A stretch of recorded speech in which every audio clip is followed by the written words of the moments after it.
சின்னவன் இளங்கோ. பாகம் 3, அத்தியாயம் 34. நங்கையும் தந்தையும். வெளி உலகில் நடைபெற்று கொண்டிருந்த கோலாகலங்களுக்கும் களியாட்டங்களுக்கும் காரணமாக இருந்த இருவர் எதிலுமே பற்றில்லாதவர்களைப் போன்று தஞ்சை பெரிய கோயிலுக்குள் சிவபெருமானின் முன்பு அமைதியாக கரம் கூப்பி நின்றனர்.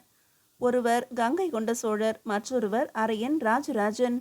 மூவருக்கு நீராட்டுதல் நடைபெற்று கொண்டிருந்தது. இமய பனி வரையில் பிறந்து வளர்ந்த கங்கை எங்கோ தெற்கு மூலையில் வீற்றிருந்த தன் தலைவர் மீது இன்ப வெள்ளமாக பொழிந்து கொண்டிருந்தாள். அந்த காட்சியை கண்குளிர கண்டு நின்றனர் இருவரும். ராஜேந்திரர் ஆனந்த பரவசம் கொண்டு தமக்குள் இறைவனை துதிக்கலானார். தென்னாடுடைய சிவனே, தஞ்சையம்பதியில் எழுந்தருளியிருக்கும் எம்பெருமானே, தங்களது திருவடி நிழலில் தஞ்சம் புகுந்திருக்கும் என் தந்தையாரிடம் தாங்கள் இட்ட கட்டளைகளை தங்கள் மைந்தன் அவனால் இயன்ற வரையில் நிறைவேற்றிவிட்டான் என்று சொல்லுங்கள். தந்தையாரின் ஆவி குளிர அவர்களுக்கும் தங்கள் திருமேனி தோய்ந்த கங்கை நீரை சிறிது அனுப்பி வையுங்கள். என்னுடைய நாட்டு மக்களின் புது வாழ்வுக்காக ஒரு புது நகரம் எழுப்பியிருக்கிறேன். தாங்கள் என் தந்தையாருடன் அங்கு எழுந்தருளி அனைவருக்கும் ஆசி வழங்குங்கள். தஞ்சை பெரிய கோயிலுக்கு ராஜேந்திரர் செல்லும் போதெல்லாம் அவருடைய தந்தையாரின் நினைவு வருவதுண்டு. அவர் எழுப்பிய ஆலயம் என்ற காரணம் மட்டுமல்ல, அந்த ஆலயத்துக்கு உடையவனின் திருவடிகளின் கீழ்தான் அவரும் குடி புகுந்திருந்தார். இன்றும் இருக்கிறார். ஆலயம் உள்ளவரை என்றும் இருப்பார். பூசை முடிந்தது. தமது தந்தையாரின் இறுதி நாள் ஆவலை நிறைவேற்றி வைத்த ஆறுதலுடன் ஆலயத்திலிருந்து திரும்பினார் ராஜேந்திரர். அரையர் ராஜராஜனும் அவரை பின்பற்றி வந்தார். சித்தமாக காத்திருந்த ரதத்தில் அவர்கள் ஏறிக்கொண்டதும் அந்தரங்க ஆலோசனை மண்டபத்தை நோக்கி அது விரைந்தது. சக்கரவர்த்திகளின் அந்தரங்க ஆலோசனை மண்டபத்தை சுற்றிலும் வேல் பிடித்த வீரர்கள் வெண்கல சிலைகளென நின்று கொண்டிருந்தனர். சக்கரவர்த்திகள் வெற்றியோடு திரும்பி வந்ததால் ஏற்பட்ட ஆனந்த நிறைவு அவர்களது முகங்களில் பிரதிபலித்தது. மண்டபத்துக்குள் மாமன்னர் வீற்றிருக்க அவரை சுற்றிலும் வல்லவரையர், பெரிய வேளார், அரையன் ராஜராஜன், இளங்கோ ஆகியோர் அமர்ந்திருந்தனர். மாமன்னரின் கரத்தில் வல்லவரையர் கொடுத்த நறு கோலை ஒன்று துடித்து கொண்டிருந்தது. அதை படித்துவிட்டு சிறிது நேரம் சிந்தனை செய்த பிறகு வந்தியத்தேவரின் முகத்தை பார்த்தார் சக்கரவர்த்தி. சுந்தர பாண்டியரை சிறை செய்த போது அவரிடமிருந்து கைப்பற்றிய ஓலை இது என்றார் வல்லவரையர். இந்த ஓலையை தவிர அவர்களிடமிருந்து வாய்மொழியாக வேறு எந்த செய்தியும் கிடைக்கவில்லை. வற்புறுத்தி பெறுவதற்கும் வழி இல்லை என்றார். போராட்டங்கள் எல்லாம் முடிந்துவிட்டது என்று நினைத்தோம். அதற்கொரு முடிவே இருக்காது போலும் என்று கூறி வருத்தத்துடன் நகைத்தார் சக்கரவர்த்தி.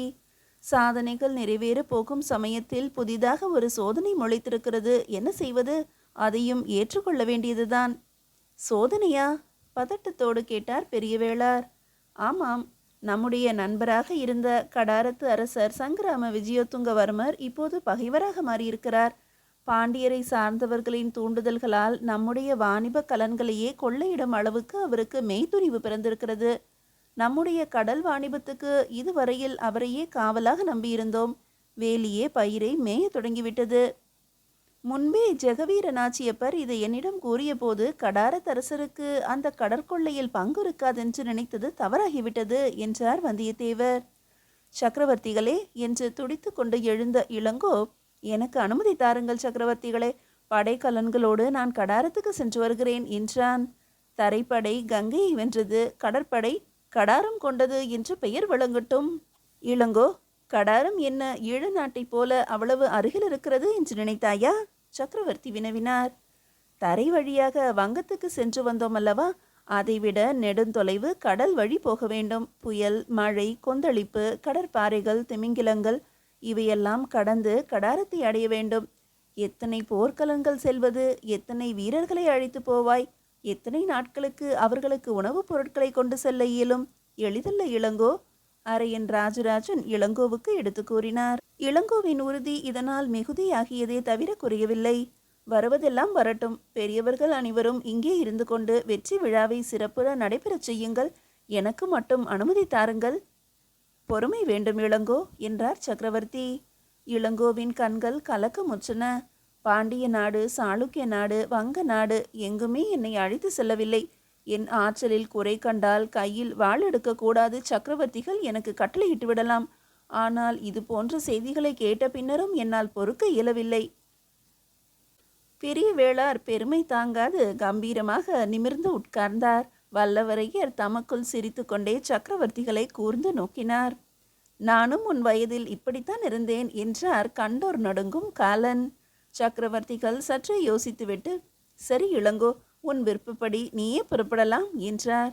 நன்றி சக்கரவர்த்திகளே என்று நான் தழுதழுக்க கூறினான் இளங்கோ. ஆத்திர கண்ணீர் ஆனந்த கண்ணீராக மாறியது. ஆனால் கங்கை கொண்ட சோழபுரத்தில் விழா முடிந்த பிறகுதான் கடாரத்து படையெடுப்பு. அதுவரையில் உனக்கு வேறு வேலைகள் இருக்கின்றன என்றார் ராஜேந்திரர். ஓலை செய்தியின் பிற்பகுதியை அடுத்தாற் போல கூறிய போது வல்லவரையரை தவிர மற்றவர்கள் அனைவருமே திடுக்கிட்டார்கள். தோல்வி கண்ட சாளுக்கிய மன்னர் ஜெயசிம்மரின் வீரர்கள் பலர் சுந்தர பாண்டியரின் வீரர்களோடு அப்போது சோழ நாட்டில்தான் மறைந்திருந்தார்களாம். எங்கெல்லாம் மறைந்திருந்தார்கள் என்பது தெரியவில்லை. எந்த நாளில் அவர்கள் என்ன செய்ய காத்திருக்கிறார்கள் என்பதும் விளங்கவில்லை. வெற்றி விழாவின் போது திடீரென்று ஏதேனும் குழப்பங்கள் நேர்ந்தாலும் நேரலாம். தஞ்சை தலைநகருக்கு ஆபத்து வந்தாலும் வரலாம் என்ற செய்தியை வெளியிட்ட மாமன்னர் அதனால் சிறிது கூட கலங்கவில்லை. திட்டமிட்டபடியே 9 தினங்களுக்கு கங்கை கொண்ட சோழபுரத்தில் விழா நடத்துவோம். அப்போது தஞ்சை தலைநகரத்தை வல்லவரையர் மாமா அவர்கள் கவனித்துக் கொள்வார்கள். கொடும்பாளூரின் பொறுப்பு இளங்கோவிடம் இருக்கும். என் கடமை என்றார் அரையர் ராஜராஜன். நீங்களும் பெரிய வேளாரும் மற்ற எல்லோரும் என்னோடு விழாவில் கலந்து கொள்வீர்கள். சோழபுரத்தின் விழா ஏற்பாடுகளுக்கு பெரிய வேளாரும் நீங்களும் தான் பொறுப்பு. விழாவின் கடைசி தினத்தில் மட்டும் இளங்கோவும் மாமா அவர்களும் சோழபுரத்துக்கு வந்து சேர்ந்து விடுவார்கள். பல தினங்கள் நடைபெறும் விழாவில் முழுவதும் தன்னால் கலந்து கொள்ள முடியாவிட்டாலும் 9வது நாள் விழாவுக்கு தன்னை சக்கரவர்த்திகள் அழைத்ததில் இளங்கோவுக்கு மற்றற்ற மகிழ்ச்சி. அன்றைய தினம்தான் விழாவின் சிகரம் போன்ற தினம், அவனுடைய கனவுகள் நனவாகும் தினம் என்றும் கொள்ளலாம். ஆலோசனைகள் முடிவுற்றன. அனைவரும் விடைபெற்று கொண்டு சென்றார்கள். சக்கரவர்த்திகள் மட்டிலும் சிறிது நேரம் அங்கு தனித்திருந்துவிட்டு மெல்ல எழுந்து அந்த புறத்தை நோக்கி நடந்தார். அவருடைய சிந்தனை அரசியலிலிருந்து சற்றே விலகி அருள்மொழியிடம் சென்றது. அருள்மொழியின் அரைக்கதவை திறந்து கொண்டு உள்ளே நுழைந்தார் ராஜேந்திரர்.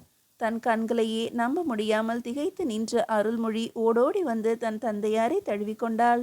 கண்ணீர் பெருக்கு அடங்கி ஓய்வதற்கு நெடுநேரமானது. ஓராண்டு காலத்துக்கு மேல் ஆகிவிட்டது. அரண்மனைக்கு திரும்பி வந்த பிறகு கூட தந்தையாரை சந்தித்து பேசும் பாக்கியம் கிடைக்கவில்லை. அருள்மொழி அவர் கரத்தில் முகம் புதைத்து விம்மினாள். வடக்கிலிருந்து தஞ்சைக்கு திரும்பிய பின்னரும் அரசியல் அலுவல்களிலிருந்து சக்கரவர்த்திகளால் இதுவரை விடுபட முடியவில்லை. பசுவை பிரிந்து நின்ற கன்றுகளைப் போல அவருடைய அரசியல் குடும்பம் அவரை சூழ்ந்து கொண்டு விட்டது. ஒரு நாள் நள்ளிரவுக்கு பிறகு ஒருமுறை அரசியார் வீரமாதேவியிடம் தனித்து பேச நேரம் கிடைத்தது. வல்லவரிடமிருந்து ஓரளவு குடும்ப செய்திகளை தெரிந்து கொண்டார். அவ்வளவுதான். பெறாத மக்கள் நாடு முழுவதும் பரவி இருந்தபோது பெற்ற மக்களிடம் பேசுவதற்கு பொழுதேது? எதற்குமே கலங்காத ராஜேந்திரரின் விழிகள் அருள்மொழியின் தவிப்பை கண்டவுடன் கலங்கிவிட்டன. அருள்மொழி, என்னை மன்னித்து விடம்மா. நாட்டுக்காக என்னையே கொடுத்துவிட்ட பிறகு வீட்டு பாசத்தை மறப்பதை தவிர எனக்கு வேறு வழி இல்லை. இன்னும் சிறிது காலத்துக்கு பிறகு கடைசியாக நான் கண்ணை மூடும்போது இந்த ஒரே ஒரு குறை மட்டும் என் மனதை விட்டும் அகலாது. என்னை மன்னித்து விடு அருள்மொழி என்றார் அரசர். அருள்மொழி அதிர்ச்சியுற்றாள். அவளுக்கு விவரம் தெரிந்த நாளாக சக்கரவர்த்தியின் கலக்கத்தையோ கண்ணீரையோ அவள் கண்டதில்லை. மேலும் அவருடைய உடலில் என்றும் இல்லாதவாறு வயதின் தளர்ச்சி தெரிந்தது. சட்டென்று அருள்மொழி தன் கண்களை துடைத்து கொண்டு சிரித்தாள். எனக்கும் வயதாகிவிட்டது, உனக்கும் வயதாகிவிட்டது. நான் இந்த உலகத்தை விட்டு வேறு உலகத்துக்கு செல்ல வேண்டும். நீயும் இந்த அரண்மனையை விட்டு வேறு அரண்மனைக்கு செல்ல வேண்டும். என்ன நங்கையாருக்கு நான் கூறுவது விளங்குகிறதா? தங்களுக்கும் வயதாகவில்லை, நானும் தங்களை விட்டு பிரிய போவதில்லை. நடக்கப் போவதை சொல்கிறேன் அருள்மொழி. இல்லவே இல்லை. தாங்கள் கங்கை கொண்ட சோழபுரத்தில் இருந்து கொண்டு இனி எந்த போர்க்களங்களுக்கும் செல்லாமல் 100 ஆண்டு வாழப்போகிறீர்கள். நானோ தங்களுக்கு அருகில் இருந்து கொண்டு என்றைக்கும் தங்களுக்கு பணிவிடைகள் செய்ய போகிறேன். தங்களுடைய அரண்மனை தான் என்னுடைய அரண்மனை. அருள்மொழி, நான் உன்னுடைய திருமணத்தை பற்றி பேசுகிறேன் அம்மா. தந்தையார் என்ன கூறுகிறீர்கள் என்று எனக்கும் விளங்குகிறது. தாங்கள் திரும்பி வந்தவுடன் நானும் தங்களிடம் ஒரு வரம் கேட்க வேண்டிய நாளும் வந்திருக்கிறது. இன்றைக்கு கேட்டுவிடுகிறேன். அதை தாங்கள் மறுக்காமல் எனக்கு தந்தருள வேண்டும். வரமா? இறைவனிடம்தான் பக்தர்கள் வரம் கேட்பது வழக்கம். நீ என்னிடம் என்ன கேட்க விரும்புகிறாய்? எனக்கு தாங்களும் இறைவன்தான். எனவே கருணை கொண்டு எனக்கு திருமண வாழ்விலிருந்து தாங்கள் விடுதலை தேடி தர வேண்டும். இதை நான் பலமுறை யோசனை செய்து முடிவு கட்டி கொண்டு தங்களிடம் கேட்கிறேன். தாங்கள் மறுத்தால் என் மனமே வெடித்துவிடும். மகளே என்று அருள்மொழியை அன்போடு அணைத்து கொண்டார் மாமன்னர். மேலும் அவள் பேச்சை கேட்டால் தமது உறுதி தளர்ந்துவிடும் என்று உணர்ந்தார். அருள்மொழி, நீ கொடும்பாளூர் அரண்மனைக்கு சொந்தமான பெண். இளங்கோவுக்கு உன்னை திருமணம் செய்து வைத்துவிட்டால் எனது கடைசி ஆசைகளில் ஒன்று நிறைவேறிவிடும். மறுக்காதே அருள்மொழி. அருள்மொழியின் விழிகள் குளங்களாக மாறி பின்னர் அருவிகளாக பெருக்கெடுத்தன. மளமளவென்று கண்ணீரை சொரிந்து கொண்டு சக்கரவர்த்தியின் காலடியில் சரிந்தாள். வேண்டாம் தந்தையே, வேண்டாம் என்று கதறிக்கொண்டே அவர் பாதங்களில் வெம்மையான கண் மலர் துளிகளை தூவினாள். அருள்மொழியின் இதயம் தமது காலடியில் உடைந்து சிதறுவதை காண சகியாத மாமன்னர் அங்கிருந்து எழுந்து நடந்தார். மீதியை அடுத்த அத்தியாயத்தில் காணலாம். பாகம் 3, அத்தியாயம் 35. புலிகள் பாய்ந்தன. வல்லவரையரிடமிருந்து கொடும்பாளூர் செல்வதற்கான கட்டளைகளை பெற்றுக்கொண்டு மாங்குடி மாறனிடம் ஆயத்தமாக இருக்கும்படி கூறிவிட்டு மாலை பொழுது வந்தவுடன் மகிந்தர் மாளிகையை நோக்கி நடந்தான் இளங்கோ. இளங்கோவின் மனம் இளவேநீர் காலத்து மாலை பொழுதை போல இன்பம் நிறைய பெற்றிருந்தது. அங்கே பூங்குயில்கள் கூவின, பொன் மலர்கள் சிரித்தன, நறுமணம் தென்றலில் கமிழ்ந்தது. அவனுடைய வீரத்தை உணர்ந்த மாமன்னர் அவனுக்கு கடாரம் செல்வதற்கு அனுமதி அளித்துவிட்டார். அவனது காதலை உணர்ந்து காதலுக்கு உரியவளையே விழாவின் போது பரிசாகவும் அளிக்கப் போகிறார். 9ஆம் நாள் விழாவுக்கு அவர் தன்னை அழைத்திருப்பதன் காரணத்தை முதலில் ரோஹிணியிடம் போய் சொல்ல வேண்டும்.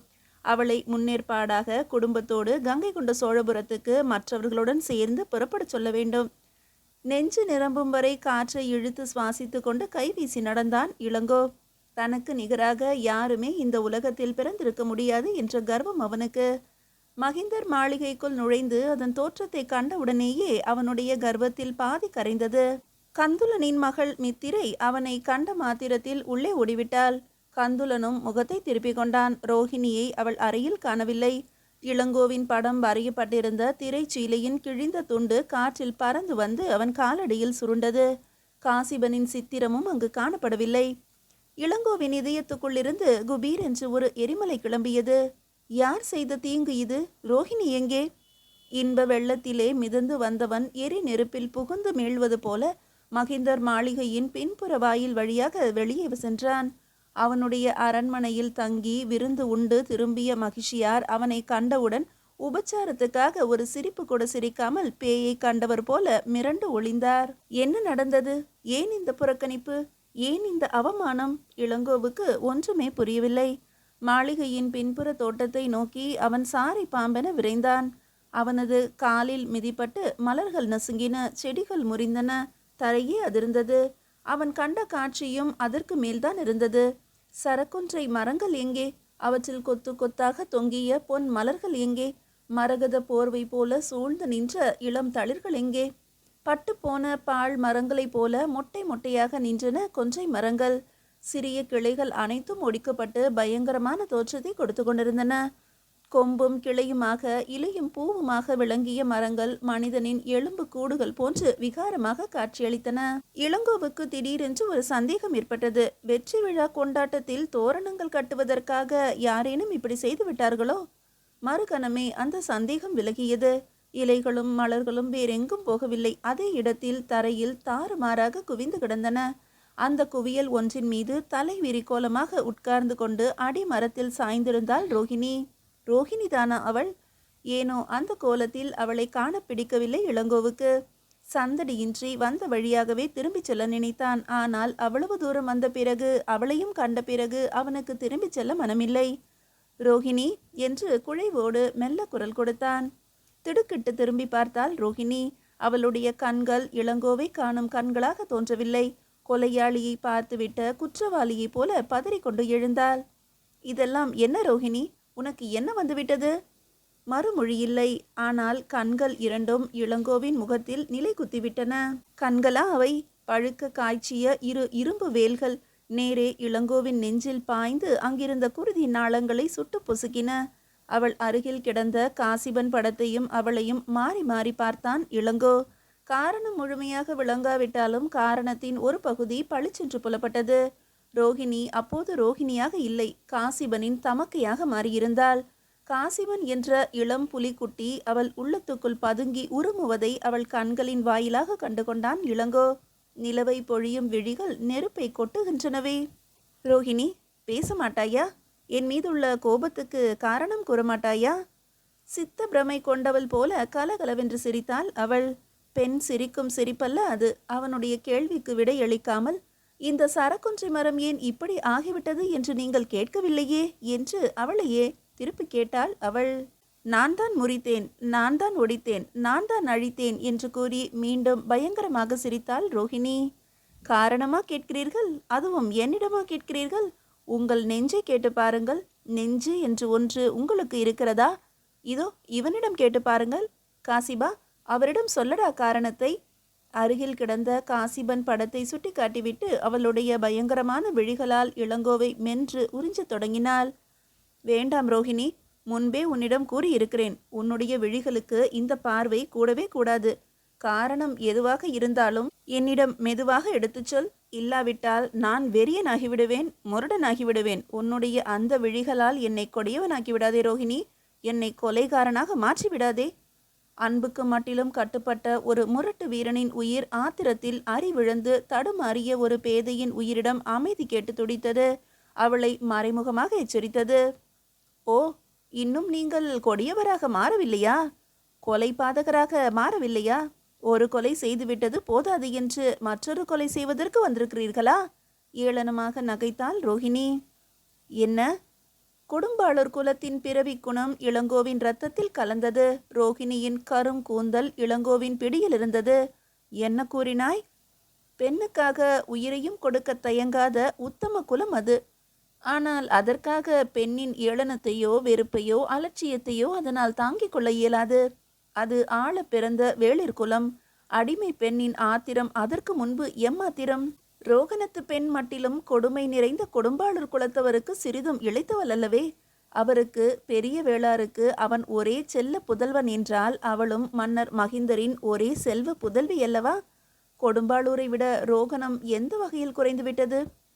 என் தம்பியை சித்திரவதை செய்து கொன்றுவிட்டு இரத்தம் தோய்ந்த அதே முகத்துடன் என்னிடம் வந்திருக்கிறீர்களே, உங்களுக்கு தன்மானமில்லை, அச்சமில்லை, வெட்கமில்லை? மனிதரா நீங்கள்? மனிதராக இருந்தால் என் முகத்தில் விழிப்பதற்கு உங்களுக்கு மெய்துணிவு ஏற்பட்டிருக்குமா? இளங்கோவின் தலையில் இமயம் பெயர்ந்து விழுந்தது. காசிபன் இறந்து விட்டானா? அவன் பூமியின் அதல பாதாளத்துக்குள் அழுந்தி கொண்டிருந்தான். அவனை அழுத்திய பாரம் அவனை தரையோடு தரையாக நசுக்கிய பிறகும் அவனை விடுவதாக இல்லை. ரோஹிணி அவன் உணர்ச்சிகளை சிறிது கூட புரிந்து கொள்ளாமல், அவன் தவிப்பை சிறிது கூட கண்டு கொள்ளாமல் மேலும் மேலும் நெருப்பு மழை பொழிந்து கொண்டிருந்தாள். இதற்காகத்தான் என்னிடம் காசிபனை மறந்துவிடச் சொல்லி ஆணை பெற்றீர்களா? இதற்காகத்தான் திருமயில் குன்றத்தில் என்னிடம் மகிழ்ந்து பேசிவிட்டு திடீரென்று கிளம்பி சென்றீர்களா? இதற்காகத்தான் இந்த நகரம் இத்தனை பெரிய விழா கொண்டாடி குதூகலிக்கிறதா? கூறுங்கள். அவளை ஏறிட்டு பார்த்தான் இளங்கோ.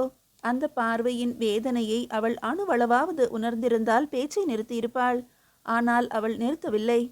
காசிபனை கொன்றுவிட்ட மாவீரத்துக்கு பரிசாக என் கரத்தை உங்களுக்கு சக்கரவர்த்தி கொடுக்க போகிறார் இல்லையா? இளங்கோவின் உதடுகள் துடித்தன. அவனது பறந்து விரிந்த மார்பு வெடித்துவிடும் போல விம்மியது. ரோஹிணி, வேண்டுமென்றே நான் அவனை கொல்லவில்லை. ரோஹிணி, காசிபன் அங்கிருந்தது தெரிந்திருந்தால் நான் என்னுடைய போர் முறையை வேறு விதமாக மாற்றி அவனை உயிரோடு கைப்பற்றி உன்னிடம் கொண்டு வந்திருப்பேன். தெரியாமல் நேர்ந்த தவறுதலுக்காக உன்னிடம் 1000 முறை மன்னிப்பு கேட்கிறேன் ரோஹிணி. நடந்துவிட்டதை இனி மாற்றியமைக்க முடியாது. அதற்காக நான் என்ன பிராயச்சித்தம் செய்ய வேண்டும் சொல். இப்படி அவளிடம் கூற நினைத்தானே தவிர அவன் வாய்விட்டு கூறவில்லை. கூற நினைத்ததை கூறாமல், காசிபன் இறந்துவிட்டான் என்பது எப்படி தெரிந்தது என்று கேட்டான். பெண் புலி பெண் பேயாக மாறியது. கொன்றதை மூடி மறைத்துவிட்டு என்னிடம் குலவி மகிழ்வதற்கு வந்தீர்கள் போலும். என்றென்றும் என்னை ஏமாற்றிவிட்டு நீங்கள் இன்புற்றிருக்க நினைத்தீர்கள் போலும். இப்போது தெரிகிறது உங்கள் மாபெரும் சோழ சாம்ராஜ்யத்தின் ராஜதந்திரம். உங்களுடைய அன்பு கூட ராஜதந்திர அன்புதான். வெறுப்புக்குரிய வெளி அன்பு, எல்லாம் வெளி வேஷம். அன்புக்கும் ஒரு எல்லை உண்டு. மனித வாழ்வே எல்லைக்குள் அடங்கி நிற்கும் போது மனித மனத்தின் உணர்வுக்கும் ஒரு வரையறை உண்டல்லவா? இளங்கோவின் பிறவி குணம் திரும்பிவிட்டது. கொடும்பாளூர் இரத்தத்தால் அதன் கொதிப்பை தாங்க முடியவில்லை. ரோஹிணி, உன் தம்பியை கொன்றதற்காக நான் இப்போது மகிழ்ச்சி அடைகிறேன். எங்களுடைய நாட்டுக்கு துரோகம் இழைத்தவர்களுக்கு கிடைக்க வேண்டிய தண்டனை அவனுக்கு கிடைத்திருக்கிறது. சதி கூட்டத்தாரோடு சேர்ந்ததன் பயனை அவன் அனுபவித்திருக்கிறான். ஆனால் அதற்காக கூட நான் மகிழ்ச்சி அடையவில்லை. உன்னையும் உள்ளத்தால் என்னிடம் நெருங்க விடாமல் உன் மனதில் இருந்து கொண்டே உன்னை எனக்கு எதிராக திருப்பி விட்டு கொண்டிருந்தான் அல்லவா? அதற்காக இனி நாம் ஈருயிரும் ஓர் உயிராக ஒன்று விடுவோம் இல்லையா ரோஹிணி? ரோஹிணி மிக மிக அலட்சியமாக நகைத்தாள். இனியும் நான் கொடும்பாளூருக்கு வந்து வாழ்வேன் என்று நம்புகிறீர்கள் இல்லையா? இல்லை, இல்லவே இல்லை. இந்த கணத்திலேயே நீ கொடும்பாளூரான் கையால் மாளப் போகிறாய் என்று கூறிக்கொண்டே அவள் மீது பாய்ந்தான் இளங்கோ. தொடாதீர்கள், தீண்டாதீர்கள், உங்களுடைய கரம் பட்டு மடிந்தால் எனக்கு நரகத்தில் கூட இடம் கிடைக்காது என்று அலறினாள் ரோஹிணி. நீண்டு சென்ற இளங்கோவின் கரம் வெட்டப்பட்டு வீழ்வது போல கீழே விழுந்தது. உடல் முழுவதும் தீப்பற்றி எரிவது போல உணர்ந்தான். தலையை குனிந்து கொண்டே தட்டு தடுமாறியபடி திரும்பி நடந்தான். ரோகணத்து பெண் புலி கொடும்பாளூர் ஆண் புலியின் இதயத்தை கவ்வி வெளியே இழுத்து போட்டு தன் கூரிய பற்களால் சல்லடை கண்களாக துளைத்து விட்டது. மீதியை அடுத்த அத்தியாயத்தில் காணலாம். பாகம் 3, அத்தியாயம் 36. அரசகுல தர்மம். இளங்கோவை மணந்து கொள்ளும்படி அருள்மொழியிடம் ராஜேந்திரர் முதல் முறையாக கூறியபோது அவள் அதை அவ்வளவு பிடிவாதமாக மறுத்து விடுவாள் என்று அவர் எதிர்பார்க்கவில்லை. தயங்குவாள், யோசனை செய்வாள், பிறகு காரணம் கூறி தனது நிலையை விளக்க முன்வருவாள் என்றே அவர் நினைத்தார். அருள்மொழியின் மறுப்பை அவர் முற்றிலும் எதிர்பார்க்காமலும் இல்லை. ஆனால் அது படிப்படியாக இருக்குமென்றே நம்பினார். நங்கையார் எளிதில் உணர்ச்சி வயப்படாத பெண்.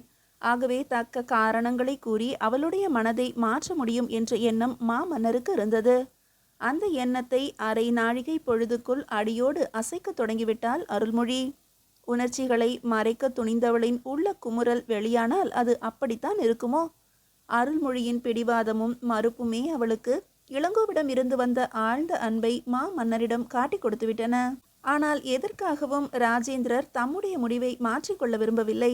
அவருடைய முடிவு இளங்கோ 2 இளவரசிகளையும் மணந்து கொள்ள வேண்டும் என்பதுதான். அருள்மொழியிடம் முதலில் சம்மதத்தை பெற்றுக்கொண்டு அடுத்தாற்போல ரோஹிணியை பற்றியும் கூற விரும்பினார். சம்மதம் கிடைக்கவில்லை, மறுத்துவிட்டாள் நங்கை. அவளுடைய மறுப்பின் காரணம் அவருக்கு தெரியாததல்ல. அவளுடைய அந்த மனநிலையில் அவளை அதிகமாக வற்புறுத்த வேண்டாம் என்பதற்காக நேரே வல்லவரையரிடம் வந்தார். அரசியல் ராஜதந்திரிகள் இருவரும் சிறிது நேரத்துக்கு குடும்பவியல் ராஜதந்திரிகளாக மாறினர். தங்களது வீட்டு அமைச்சர்களான வீரமாதேவியார், பெரிய குந்தவையார் இவர்களிடம் பெற்று வந்த ஆலோசனைகளையும் அவர்கள் தங்களுக்குள் பரிமாறிக்கொண்டனர். பின்னர் ஒரு முடிவுக்கு வந்து இருவரும் ஒன்றாக அருள்மொழியை காணச் சென்றனர். எத்தனையோ செயற்கரிய செயல்களை தனித்து நின்று சாதித்த மாமன்னருக்கு இப்போது வல்லவரையரின் துணை மிக மிக அவசியமாக தோன்றியது. ராஜேந்திரரின் தந்தையான அருள்மொழிவர்மரின் பேத்தியல்லவா இந்த அருள்மொழி. அவளுடைய தாய் வழி கொடும்பாளூர் குல வழியல்லவா. பெரியவர்கள் இருவரும் தனது இருப்பிடம் தேடி வருவதை கண்டவுடன் அவர்கள் வந்த காரணத்தை அறிந்து கொண்டாள் அருள்மொழி. மாமன்னரிடம் இருந்து அவள் பெற்ற அதிர்ச்சி இன்னும் அவளை விட்டு அகலவில்லை. அதற்குள் மீண்டும் எதற்காக வந்திருக்கிறார்கள் என்று தனக்குள் நினைத்து கொண்டாள். நங்கையாரே, தமது வாழ்வில் தோல்வி என்பதை கண்டறியாத சக்கரவர்த்திகள் உங்களிடம் தோற்று போய்விட்டதாக என்னிடம் வந்து கூறினார்கள். இது மெய்தானா? சிரித்து கொண்டே கேட்டார் வல்லவரையர் வந்தியத்தேவர். அருள்மொழி தன் தந்தையாரின் கண்களை ஏறிட்டு பார்த்தாள். வல்லவரையரின் விழிகளில் தென்பட்ட தெளிவு அவற்றில் காணப்படவில்லை. அதை கண்ட அருள்மொழியின் கண்களும் கலக்கமுற்றன. நீண்ட பெருமூச்சு விட்டு கொண்டே அருகில் இருந்த ஆசனத்தில் மௌனமாக அமர்ந்தார் ராஜேந்திரர். இனி அவருடைய எண்ணங்கள் வல்லவரையரின் வாய்மொழியாக வெளிவரும் என்று தெரிந்து கொண்டாள் அருள்மொழி. ராஜேந்திரருடைய கடைசி ஆயுதம் மௌனம். அதை அவர் எடுத்த எடுப்பிலேயே பிரயோகம் செய்துவிட்டார். ஆகவே அருள்மொழி வல்லவரையரிடம் திரும்பி, தாத்தா, தந்தையாரிடம் நான் கேட்ட வரத்தை மறுப்பதற்காக தாங்களும் அவர்களோடு துணைக்கு வந்திருக்கிறீர்கள் போலும். நான் திருமணம் செய்து கொள்ளாமல் இருந்தால் அது எனக்கு அமைதி தரும். தந்தையாருக்கும் இறைவனுக்கும் பணி செய்து கொண்டே நான் இன்பத்தோடு வாழ்வேன். இதில் யாருக்குமே துன்பம் இருக்காது. நங்கையாரே, நீங்கள் ஏன் இப்படி சொல்கிறீர்கள் என்று எங்களுக்கு தெரியும். எங்களுடைய விருப்பத்துக்கும் நீங்கள் சிறிது செவி சாய்க்க வேண்டும். என்ன தாத்தா? ரோஹிணியை கட்டாயம் இளங்கோ மணந்து கொள்ளத்தான் போகிறான். அதை தடுத்து நிறுத்திவிட்டு உங்களுடைய திருமணத்தை நடத்துவதற்கு நாங்கள் முன் வரவில்லை. அவன் உங்கள் இருவரோடும் வாழ வேண்டும் என்பதுதான் எங்கள் எண்ணம். என்ன என்று பதறி துடித்தாள் அருள்மொழி. முன்பு உங்களிடம் இந்த செய்தியை கூற வந்த சக்கரவர்த்திகள் முழுவதும் கூறாமலேயே திரும்பி விட்டார்கள். இப்போது நான் கூறுகிறேன். நமக்கு இனி இருப்பது ஒரே ஒரு வழி. அந்த வழியின்படி ஆலோசனை செய்துதான் முடிவு செய்திருக்கிறோம். அரச குல வழக்கத்துக்கு மாறாக எதையும் செய்துவிடவில்லை. துன்பம் தோய்ந்த சிரிப்பு ஒன்று வெளிப்பட்டது அருள்மொழியிடமிருந்து. சற்று நேரம் சிந்தனை செய்துவிட்டு பிறகு, தாத்தா, அம்மங்கை தேவி எப்படி என் உடன் பிறந்த தங்கையோ அதே போல ரோஹிணி என் உடன் பிறவாத தங்கை. உடன் பிறந்த தங்கையை விட உடன் பிறவாதவள் என்பதாலேயே அவளிடம் நான் அதிகமாக பற்றுதல் கொண்டிருக்கிறேன். என் தங்கை என்று ரோஹிணியை சொல்வதை விட என்னையே அவளிடம் நான் காணுகிறேன் என்றுதான் சொல்ல வேண்டும். ஏனோ தெரியவில்லை, நான் என்னையே அப்படி நாளுக்கு நாள் மாற்றி கொண்டு விட்டேன். அவள் பெறும் இன்பமெல்லாம் நான் பெறும் இன்பம், அவள் பெறும் மகிழ்ச்சியெல்லாம் நான் பெறும் மகிழ்ச்சி. என்னை நான் அவளுக்கே கொடுத்து விட்டேன். அதுவும் எனக்காகவே கொடுத்து விட்டேன். உங்களுக்கு விளங்குகிறதா தாத்தா? அருள்மொழியின் சொற்கள் மின் வெட்டுக்களைப் போல தங்கள் நெஞ்சில் பாய்வதை பெரியவர்கள் இருவரும் ஒன்றாகவே உணர்ந்தார்கள். அவர்களுடைய மனதுக்குள் ஒரே ஒளி வெள்ளம். அந்த ஒளியின் வழியே தெரிந்த அருள்மொழியின் அழகு உருவம் வானத்துக்கும் பூமிக்கும் ஒன்றாக உயர்ந்து விளங்கியது. சாம்ராஜ்யத்துக்காக எத்தனையோ தியாகங்களை செய்த சக்கரவர்த்தி தம் புதல்வியின் முடிவை கேட்டு அயர்ந்து போனார். காதலுக்காக காதலையே தியாகம் செய்கிறாளே இவள். அவளுடைய ஒரே சாம்ராஜ்யம் எதுவோ அதற்காக அதையே தியாகம் செய்து விடுவதா? நங்கையாரே என்று எதையோ கூற முன்வந்தார் வல்லவரையர். தாத்தா, நான் கூறியதை எல்லாம் நீங்கள் அப்படியே நம்ப வேண்டும் தாத்தா. உணர்ச்சி வயப்பட்டு நான் ஒன்றையும் கூறவில்லை. சிறிது சிறிதாக அவைகளை வென்ற பிறகுதான் நான் இந்த முடிவுக்கு வந்திருக்கிறேன். அத்துணை பெரிய தியாகம் எதற்கம்மா அருள்மொழி? இதில் அணுவளவு கூட தியாகம் இல்லை தாத்தா. தியாக உணர்ச்சியை கூட தியாகம் செய்துவிட பார்க்கிறார் நங்கையார்.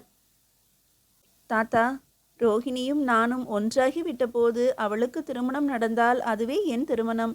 அந்த விருப்பத்தை மட்டிலும் நிறைவேற்றி தாருங்கள். ஒருத்தி இருக்க வீணே இருவர் எதற்கு?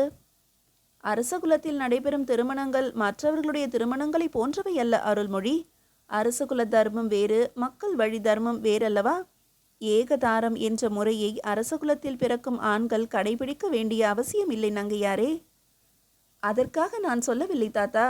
ரோஹிணியை தவிர இன்னும் வேற்று நாட்டு பெண் யாரையேனும் நீங்கள் விரும்பினால் கொடும்பாளூர் இளவரசருக்கு திருமணம் செய்து வையுங்கள். எனக்கு மட்டும் தனித்திருக்க அனுமதி கொடுத்தால் போதும்.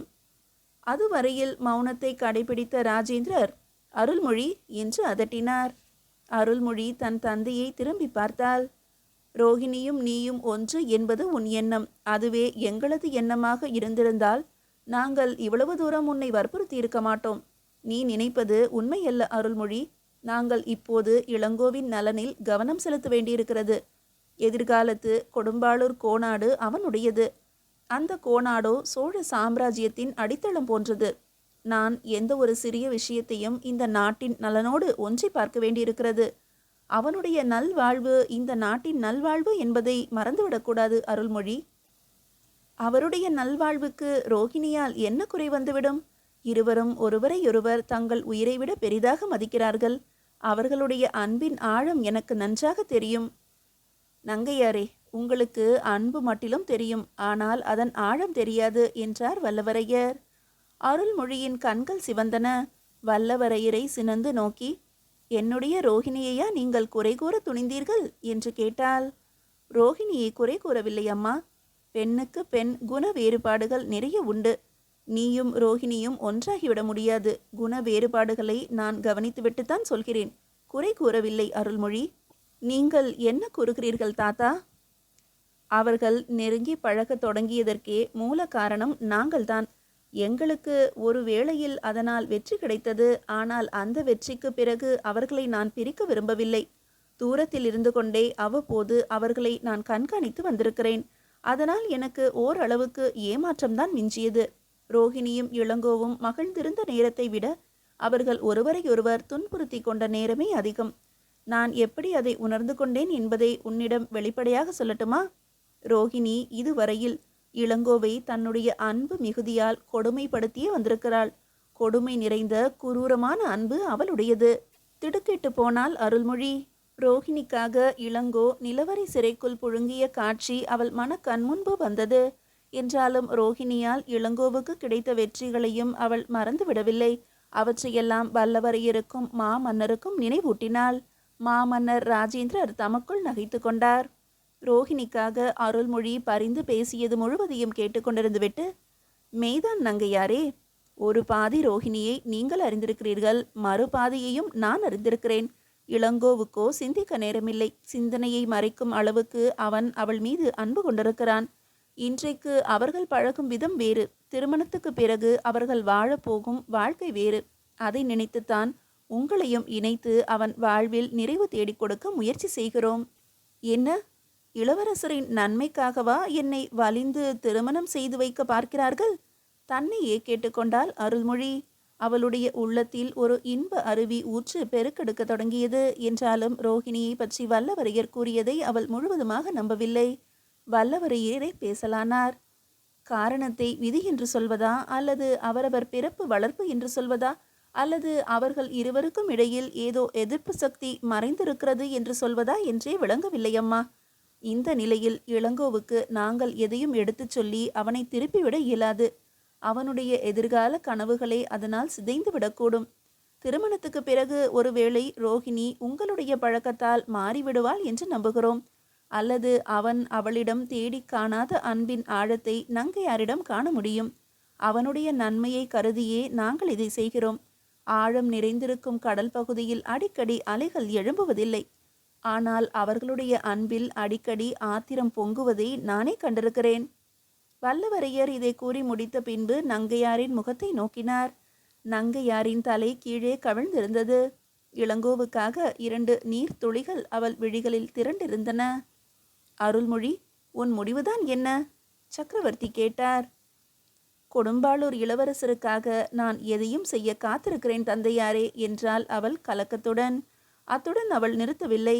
எதற்கும் நான் ரோஹிணியின் எண்ணத்தையும் தெரிந்து கொள்ள வேண்டும் என்றால். பெரியவர்கள் மெதுவாக அங்கிருந்து எழுந்து சென்றார்கள். அவர்கள் சென்றவுடன் அருள்மொழி கண்களை துடைத்து கொண்டு மகிந்தரின் மாளிகையை நோக்கி நடந்தாள்.